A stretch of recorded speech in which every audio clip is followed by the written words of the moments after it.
아름다운 당신 하나님을 닮으셨군요 라고 인사해 볼까요? 아름다운 당신 얼굴 좀 마주치세요. 눈도 좀 마주치고 보지도 않고 아름다운 당신 그래 버리면 어떡해요? 얼굴도 보고 눈도 마주치면서 진짜 하나님 닮았는지 그렇게 인사하고 격려하면 좋겠지요. 여러분에게 하나 물어볼까요? 여러분 순대 먹는데도요 지역마다 차이가 있다고 그래요. 여러분 우리는 여기서 순대는 뭘 찍어 먹죠? 뭐 찍어 먹어요? 초고추장을 찍어 먹어요? 아니, 어떻게 초고추장을 찍어 먹어요? 소금 찍어 먹지 않아요? 그렇죠. 안 찍어 먹을 수도 있죠. 근데요, 저 다 그렇진 않겠지만 경상도 쪽에는요 쌈장을 찍어 먹는데요. 무슨 맛일까? 여러분 짱깨집이 아닌데 중국집에 가면 시키는 고기가 자꾸 이제는 탕수육 그런 단어들이 안 떠올 때가 한 번씩 있네요. 여러분 탕수육 먹는 방법도 달라요. 저는 어떻게 먹을까요? 저는 부먹이에요. 오면 바로 부어버려야 돼요. 왜요? 승질 급하니까. 언제 집어서 찍어 먹어요? 부어서 그냥 바로 먹으면 되죠. 근데 저희 집 대부분은 찍먹인 거예요. 그래서 나는 절제하고 가만히 있어야 돼요. 괜히 요거도 먹으니까. 그리고 찍먹하면 찍먹 먹는 거고, 아니면 남으면 나 혼자 부어해서 부먹 먹든지 먹는 게 이렇게 달라요. 심지어 순대도 기억이 안 나네 갑자기. 순대 먹는 것도 지역마다 다르고. 어떻게 쌈장을 찍어 먹을까? 찍어 먹어본 계세요? 쌈장? 무슨 있네요. 한두 명. 맛있나 보네요. 그렇죠. 여러분 찍어 먹던 쌈장으로 찍어 먹던 부어 먹던 찍먹을 하던 여러분 그게 나쁜 거예요? 좋은 거예요? 나쁘지도 않고 좋지도 않아요. 그냥 내가 이렇게 먹으면 가장 맛있게 먹겠구나 라고 생각하니까 이것도 찍어 먹어보고 저것도 찍어 먹어보고 이런다는 거죠. 저희 집에도 가끔 가다 보면 그 참치캔 양념되지 않은 순수하게 참치 있죠. 그럼 그거 맨 것으로 먹을 수 있으시죠? 먹긴 한데 봐요. 맛없어요? 맛있어요? 못 먹어요. 그거 하나도 달라. 근데 거기에다가 밥을 비벼서 마요네즈를 넣는 거예요. 저는 안 먹어요. 우리 애들은 해서 먹어요. 야, 그게 무슨 맛일까? 물론 있죠. 우리 삼각김밥에 참치마요 김밥이 있는데 저는 그거 안 먹습니다. 맛없어가지고 느끼해가지고. 맛없어서 안 먹건 맛있어서 먹건 여러분 그건 잘못된 것도 아니고 틀린 것도 아니에요. 그냥 저와 우리가 입맛이 다른 거야. 그래서 이렇게도 먹을 수 있고 저렇게도 먹을 수 있는 거죠. 근데 어떤 사람은 이런 사람이 있어요. 야, 어떻게 순대를 쌈장을 찍어 먹을 수 있냐? 이런 반응을 보이는 아주 인생에 큰 문제를 만난 것 같은 반응을 보이는 사람이 있어요. 누가 잘못이야 그거? 이런 반응을 보이는 사람이 잘못인 거죠. 그렇게 먹건 저렇게 먹건 안 찍어 먹건 찍어 먹건 무슨 상관이에요? 내가 맛있게 먹으면 되는 거 아니겠습니까? 우리는 그렇게 다 달라요. 입맛도 다릅니다. 하나를 먹는데도 다양하게 먹을 수 있고 다양하게 행할 수 있어요.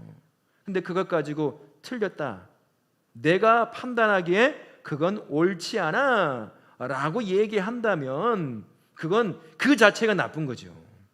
아무것도 아닌 것 가지고 틀리고 옳다 그것을 판단할 수는 없다는 겁니다. 오늘 예수님께서 우리가 그런 생각을 살아가거든요. 나도 모르는 사이에 내가 해왔던 것과 다른 것을 말하고 행동하면 그럴 수도 있네라고 생각 안 해요. 말은 그렇다고 얘기할지 모르지만 막상 그 사람을 만나고 그 상황에 놓이면 왜 저러지? 이 안에 뭐가 깔려 있을까요? 너 틀린 거야. 이렇게 해야 맞는 거 아니야? 아니야! 이게 맞아. 이 마음을 하고 싶은 게 내면에 다 깔려 있어요. 여러분도 그렇고 저도 그렇고. 그런 우리에게 한 자매를 통해서 그러지 말라고 예수님께서 말씀하시죠. 너희들 있는 모습 그대로가 얼마나 존귀한 존재인지를 가르쳐 주는 거죠. 예수님께서 사랑하는 사람이 있었죠. 나사로라고 하는 그 가정 안에 오빠 밑에 두 여동생이 있었습니다. 마르다와 마리아.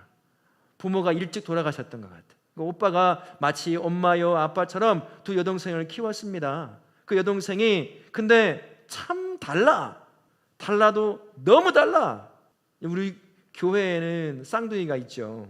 저희 가정도 쌍둥이인데 남녀라 다르긴 하는데 달라요. 근데 또 쌍둥이가 있어요. 우리는 구분 못하지만 달라요. 그런데 둘이 자매인데도 얼마나 다르겠습니까? 마르다라고 하는 언니는 좀 외향성을 갖고 있는 사람 같아 보입니다. 뭔가 막 해야 돼요. 여러분 그런 사람 만나서 친구들 중에도 뭔가 하루 종일 하고 있는 사람이 있어요. 책상에 앉아서 뭐라도 하고 뭐 안 적으면 막 조그만 종이를 막 하트를 접든지 학을 접든지 개구리를 접든지 뭔가 접어야 손이 막 움직여야 돼.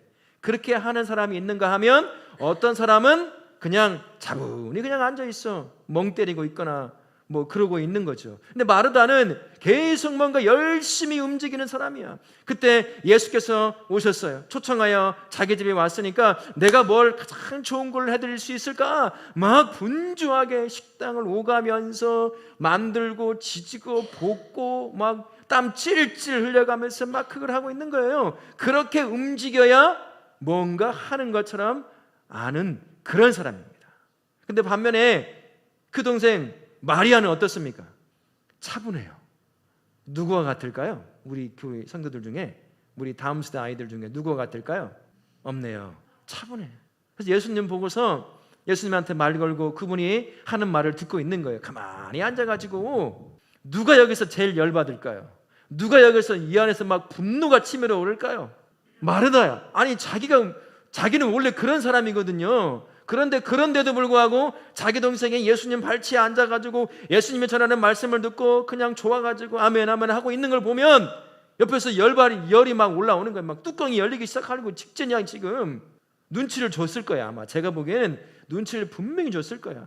막 윙크를 하든지 이렇게 살짝 손을 흔들든지 이 표시가 있을 거 아니야. 너 빨리 와. 빨리 와서 도와. 이런 표시를 막 했을 거야. 근데 눈치도 없이 마리아는 예수님 곁에 앉아가지고 예수님 전하는 말 계속 듣고 있어요. 그러니 마르다의 마음이 어떻겠습니까? 조금씩 막 분노가 치밀어 오르죠. 저것이 언니 말도 안 듣고 지 편한 대로만 앉아있고 나는 땀 찔찔 흘리고 이러고 있네 저러고 있다고 그러는 거죠. 그래서 지금 마르다가 예수님한테 얘기하는 거예요. 성경에는 조근조근 얌전하게 예의를 갖춰 말하는 것 같아 보이죠? 좀 오게 해주시라고. 근데 사실은 저는 이거는 예수님한테 짜증낸 거라고 보여요. 그 말이 좀 센 여성분들이 있잖아요. 어떻게 말하나요? 예수님 이렇게 말하지 않았을 겁니다. 하더니 예수님! 말은 그 눈치가 없어요? 빨리 좀 보내줘요. 우리 박나리 집사님 같으면 어때요? 동생이 그러고 있어요. 난 땀 찔찔 흘리고 있는데 뭐라고 하시겠어요? 나올 말이 있죠. 가가지고 머리끄댕이 잡고 올 겁니다 아마. 보통 그래 우리는. 힘들어. 그래서 그 얘기를 하는 거야. 근데 그 얘기를 듣는 거죠. 예수님께서 듣고 나서 그에 대한 반응을 하십니다. 여기에는요 여러분 착각하면 안 돼요. 마르다를 나무라고 정죄하고 비판하는 단어 하나도 없습니다. 마리아를 정죄하고 비판하고 마리아만 칭찬하는 것도 없어요. 여기에는 그 내용이 아닙니다. 이거는 그걸 가르쳐주는 내용이 아니에요. 예수님께서 말씀하십니다. 마르다야 한 가지만 해도 좋아. 그 한 가지 좋은 것만 나한테 해주면 돼. 그리고 네 동생 마리아는 네가 할 수 있는 좋은 것을 하나를 해야 하는 것처럼 마리아는 여기 앉아서 내 말을 듣는 좋은 것을 선택했을 뿐이야. 각자가 가지고 있는 독특성을 가지고 선택했다는 거예요. 너는 지금 몇 가지를 하려고 하니까 혼자 할 수 없는 일을 몇 가지를 하려고 하니까 네가 힘든 거야. 네가 할 수 있는 너만이 할 수 있는 한 가지를 만들어 오면 돼. 네 동생 여기 있고 이게 하는 거거든. 좋은 일이야. 근데 아니 네가 좋아하는 일 빼앗기지 않고 싶은 것처럼 네 동생 마리아가 여기 앉아서 듣는 것도 빼앗기지 않을 거야.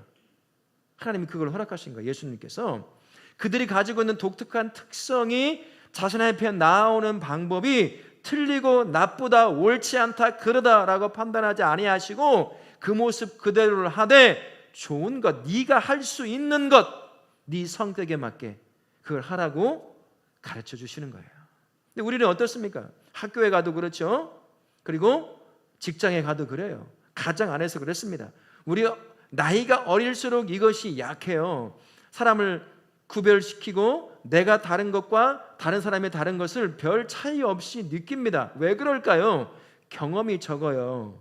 그리고 아직 경험하기 때문에 정신이라고 하는 것이 유들유들해요. 이렇게도 변했다가 저렇게도 변하거든요. 근데 나이가 먹어가면서 경험이 많아져요. 그러면 이런 현상이 드러나는 거예요. 내가 해왔던 방식이 옳을 수도 있고 틀릴 수도 있고 그 방식일 수도 있고 아닐 수도 있고 오른쪽으로 갈 수도 있고 왼쪽으로 갈 수 있는데 나는 항상 오른쪽으로 가버릇했어요. 그래서 오른쪽으로 가는 게 옳은 것이 돼요. 근데 그게 나이가 들수록 어떻게 될까요? 굳어져요. 안 바뀌어. 근데 어떤 사람이 오른쪽 말고 왼쪽으로 가야 되겠는데 그러면 아니 오른쪽이 맞은 거야. 그래도 왼쪽 간다고 계속 주장하면 뭐라고 할까요? 아니라고, 틀렸다고. 오른쪽이 맞다니까. 근데 오른쪽으로 가서 이렇게 가든 왼쪽으로 가서 이렇게 가든 똑같은 거거든요. 이런 일이 발생한다는 거예요. 각자가 가지고 있는 독특한 특성이 때로는 나에게 다르게 다가올 때가 있는데 다르게 다가오는 게 잘못되고 틀렸다고 반응하면 안 된다는 겁니다. 물론 틀린 게 있을 수 있어요. 나쁜 게 있을 수 있습니다. 근데 우리가 경험해 보지만 우리 경험상 그렇게 많지 않아요. 그렇게 자기가 하는 행동이 나와 다르다고 해서 그 사람이 악한 일을 한다라고 할 일들이 많지가 않다는 거예요. 범죄자들이나 그러죠. 보통의 사람들은 다름이 많아. 자기의 성격에 맞게 어떤 사람은 그냥 빨리 말하고 어떤 사람은 늦게 말하고 어떤 사람은 길게 말하고 어떤 사람은 짧게 잘라서 딱 얘기해주고 이런 사람이 있단 말이에요. 근데 짧게 말했다고 길게 말했다고 틀리고 나쁘고 그런 건 아니라는 거죠. 하나님께서 우리에게 주신 독특한 특징이 있어요. 그 특징은요, 아무리 해도 안 바뀌어요. 그것을 조금 조정은 할 수 있더라고요. 아무리 성질 급한 사람도 상황에 따라서 때로는 절제도 하고 스스로 이렇게 훈련을 자꾸 쌓아가면 침착하게 할 때도 있단 말이에요. 그런 것처럼 우리 안에는 변화되지 않는 것들이 있습니다. 그게 사람을 해치고 악하게 만드는 것들이 아니라고 한다면 그걸 인정해 주는 것이 필요해요. 우리 예수님이 그거 인정한 거 아닙니까? 마르다를 인정했어요. 너 그만둬. 마리아처럼 여기 앉아서 내 말씀 들어. 절대 그 말 하지 않았어요. 네 할 수 있는 거 있잖아. 하나만 해. 마리아는 하나 했잖아 지금. 근데 이거 좋은 거니까 안 뺏길 거야. 이 얘기를 하는 거거든요. 그렇습니다. 교회 안에서도 그래요. 우리는 정말 달라. 옆에 사람 한번 보세요. 내가 배 아파 난 자식도 달라요. 저의 경험을 보면 나의 성격을 닮은 게 저는 싫더라고요. 내 성격을 닮아서 이렇게 행동하고 저렇게 말하고 하는 게 정말 보기가 싫어. 나는 날 보는 것 같아가지고 내가 보여주고 싶지 않은 성격들이 있거든요.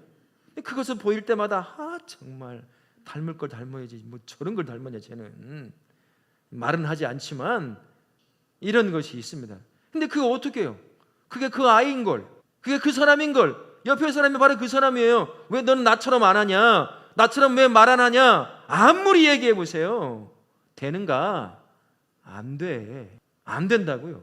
그냥 인정해 주는 것이 좋은 거죠. 우리 예수님이 마르다를 인정하고 마리아를 인정해서 그들이 할 수 있는 좋은 것을 하도록 인도해 가셨던 것처럼 우리는 마찬가지라는 거예요. 그래야 서로 싸우지 않아요. 그래야 서로 관계가 언제나 좋을 수 있습니다. 아이고 저런 사람이구나. 나는 이런 사람인데 그렇게 하면 되는 거죠. 근데 그것이 엄청난 장벽처럼 다가온다고 한다면 저는 솔직히 말해서 회개해야 된다고 생각해요. 본인이 얼마나 잘났길래 나와 다른 것만 바라보면 저렇게 말하고 저렇게 반응을 해야 되는 걸까? 자기가 하나님과 같이 완벽하다면야 문제가 없겠어요. 그러나 우리 안에 그런 완벽한 사람이 있어요? 없어요. 아무도 없어요. 내가 그렇게 나와 다른 누군가를 그렇게 판단하고 정죄하고 비판하고 그런다고 한다면 나도 누군가에게 똑같이 당하는 것이죠. 근데 참 놀라운 게 뭔지 압니까? 내가 다른 사람을 나와 다르다고 막 욕하는 것은 아무 문제가 안 돼. 근데 다른 사람이 내가 자기와 다르다고 자꾸 나에 얘기하면 나는 어떻게 반응할까요?